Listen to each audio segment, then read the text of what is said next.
Season 2, Episode 12, and this goes up to day 89. We do a breakdown of Undercover Billionaire with Grant Cardone coming up.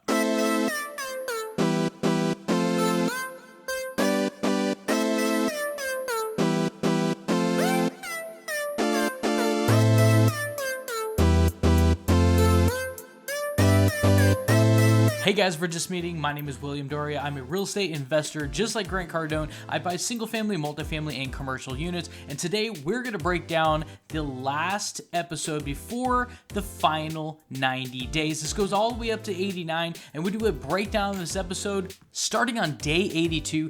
Grant says he is not sleeping well, and that's because this challenge is not going the way he anticipates. Matter of fact, he even said this. He has to drive to Colorado the next day and be Grant Cardone for 2 full days away from Pueblo at the very end of this challenge, not being able to contribute anything at all, being Lewis Curtis during these 2 days. He has an obligation because 35 people already spent $25,000 to spend 2 days with not Lewis Curtis, but Grant Cardone. So he has to leave for 2 days before he has to come back, and he'll be back on day 86. Okay, so day 83, he says he is about to leave out of town for those 2 days. He has 17 hours of stage presentation that he has to be doing, and there's no way to get out of it because this was already a done deal before he signed up for Undercover Billionaire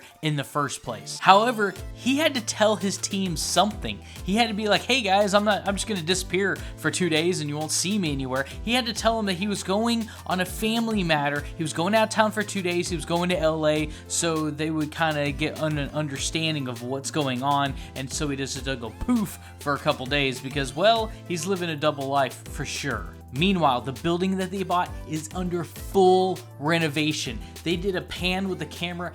Everything is getting torn up. The floors, the walls, they're doing painting on the mural on the outside of the big wall, which looks amazing. Oh my gosh. And they are just going full swing with this place. It looks beyond fantastic, guys. Way better than I was anticipating, but they are tearing into it as of this day, and they're really getting after it because, well, they've got about a week left. In the meantime, the promo team is getting ready to release their first content to their clients, so they really have to get this nailed the very first time. So they're working on this very diligently, and they're about to turn it over to the clients to get the first reaction. However, this is a huge setback. What happens is she was on the computer, one of the promo team members, she was on the computer and accidentally knocks off the external hard drive off the desk, hits the ground. She cannot recover any videos or anything that they've done for the last days of work. Nothing. No content, no second backup, nothing. They lose all of their content from days of filming, editing, everything was on this hard drive. So day 84, remember, Grant's out of town, okay? Day 84, promo team meets with Matt, and she's basically kind of begging for her not to get fired at the same time, but she's like, I'm sorry, I knocked it off. I made a mistake. I'm not sure, how we do this. And really it was up to Matt at that point to say, you're fired, or, we can work through this, or kind of what's about to happen, right? He was super cool. Matter of fact, he kind of reminded me of myself a little bit. He was like, hey, look, bad things happen. Let's push through this. Let's move on. We'll learn our lessons. We won't do this again. Let's just keep driving. And let's not just learn our lessons, but let's do a double backup. And that's what he recommends. Either back them up on an external hard drive ×2 or the computer and then the external, however it needs to happen, have a double backup source so this cannot happen again, which is totally cool with her. And she's like, yes, sir. And he's like, hey, we need to soldier on because we have a lot of work to do, especially if we're going to have to redo our videos. Day 85 comes with fantastic news. That hard drive that fell on the floor, they managed to actually recover all the videos. I don't know if they actually fixed the hard drive, but they were able to get all the videos off of that hard drive. So they are back in business full swing on video editing to get this stuff done. Jess, the manager's brother of the promo company, was able to get all of the data off this. So Jess's brother that day was Superman to that company because they just saved them a ton of time, frustration, everything. Day 86, Grant Cardone finally gets home, and the promo team has officially delivered the videos to their first clients. Grant then decides at his house to start making cold calls because we're on day 86. There is only a few days left and he is cold calling. I mean, boom, boom, boom, boom, boom, nothing. And let me tell you what, if you guys haven't done cold calling before, because I'm a business owner, I've opened and operated several companies, all of which have fortunately been very successful. If you have not done cold calling, it takes a long time. Even a list of like 50 people, 100 people, it takes such a long time to make those calls. So when you only have 3 or 4 days left to sign the contracts, you'll easily burn up 3 or 4 days of just calling, let alone actually talking to people, let alone actually making contact, let alone actually making scheduling, let alone actually talking them into signing a contract. I mean, there is so much going on, and cold calling is just the first step. Unfortunately, it's also the slowest. He decides, this is kind of where me and him kind of butt heads a little bit just in this one particular episode. He decides to do it on his own. If I was him, I would have pulled 1 or 2 team members just temporarily to beat the heck out of those phones, because no amount of video editing is going to get you to your $1 million valuation at all. Beat those phones like a dead horse. And not only do we get somebody on contact, but then we schedule him, go see him, get contracts signed. And while he is talking to people, you're still calling, you're still making schedules so he can go from one to another, to another, to another, to another. And he's not wasting his time sitting on the phone while it goes ring, ring, ring. He's got multiple other people doing that. That's really what I think he should have been doing. He decided to do it himself, and it was just going way too slow, obviously. Okay, so day 87, he meets up with Matt and Grant Cardone drive to one of Matt's other friends. He is the owner of a boat company. They do $11 million in gross sales per year, which is a really good figure, by the way. Figure 25%, 15 to 30% profit margin, probably say 20%.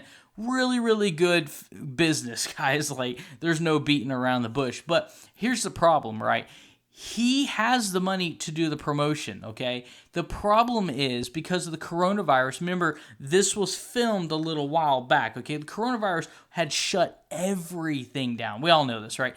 The problem is they also shut down his boat supply. Like the endless supply of boats that he was able to get in the past, he can't get an endless supply of boats anymore. So he is hesitant, and he doesn't sign a contract for promotion because he does want it, and he does say if he can get out and sell US wide, he would absolutely be after it. The problem is he cannot get the boats. Even if you were to sell them, he could not get his inventory restocked, and that is always a problem for a small business owner. So unfortunately for Grant, this meeting was a no-go. Day 87, Antoine, the ex-NFL player, calls Grant and is like, hey, bud, you want to come to the gym, work out? And Grant's like, sure thing. So Grant goes to the gym to work out with Antoine, and they're doing bench press, and they're doing their thing, right? And they're talking, and they start to talk about their past, right? And they definitely had a little bit in common. If you guys are familiar with the Grant Cardone's backstory, with the drugs and all that stuff, Antoine's mom had a similar issue, so there was definitely a bond there that they kind of got of similarities in the background. Unfortunately, Antoine's just not able to be closed on the promo business, but Grant said, if anything, I didn't close on a promo business, but I made a new friend, and Antoine's a totally cool, honest, down-to-earth guy. If you guys have actually seen the episode, I think his name is Antoine Smith, I'm not sure. Antoine Smith, he's an ex-NFL player, Awesome guy, awesome guy. So Grant made friends. He got a good workout, got pumped back up, and is going back out into the world to try to make a deal because he only has a couple more days. Okay, so day 88, Grant goes back to the building that they had just purchased. It looks amazing, guys. It's not done yet, but the floor is done. The walls are painted like vibrant colors. They have wake up and like neon lights and stuff. They've got cameras around me. This thing looks fantastic. It looks professional. It looks exactly like a $1 million promotional company should look, even though they're not even close to it right now. If you look the part, it will help you when it comes time to your valuation in just a couple days. Meanwhile, the mural on the outside of the wall, I don't like that word. I have to say it like 5 times every time to get this right. The mural on the outside is a giant painting, probably, I don't know, like 25 feet by like 25 feet. I mean, it's a huge painting on the outside of this wall, right? It looks drop dead gorgeous, guys. This painter is so much better than I was anticipating. Like, I was anticipating, obviously somebody that can paint. This guy is like over the top, amazing artist. So making the side of this building absolutely pop, and they couldn't have picked a better painter because it blew my mind just with the detail and the graphics. This place is going to be awesome. And when the evaluator actually walks up to this building, it's going to be an impressive sight before you walk in. On the way home, Grant is talking about how he feels like he might fall short on his $1 million deal because, well, there's only a couple days left. He's got to close several more contracts, and at this point, there may not be enough time. But he does go home, and he wants to call everybody that he has already made contact with / everybody he knows, just to see if he can't get any more business out of the people, his existing network, basically, right? So what he does is he reaches out to the barber that he met,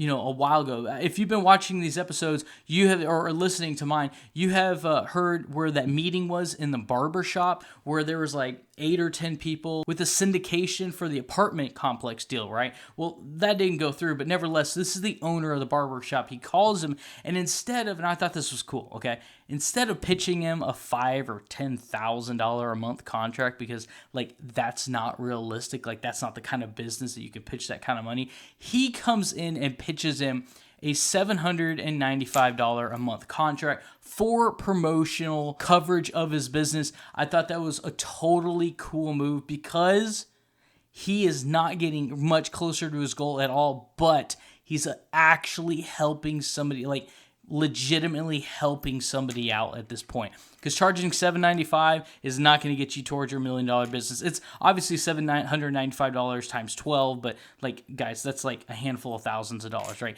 He literally did it to help this guy out. I thought that was a totally cool move because a lot of people would look at it just like as a waste of his time. Why chase the little fish when you can try to get the big fish?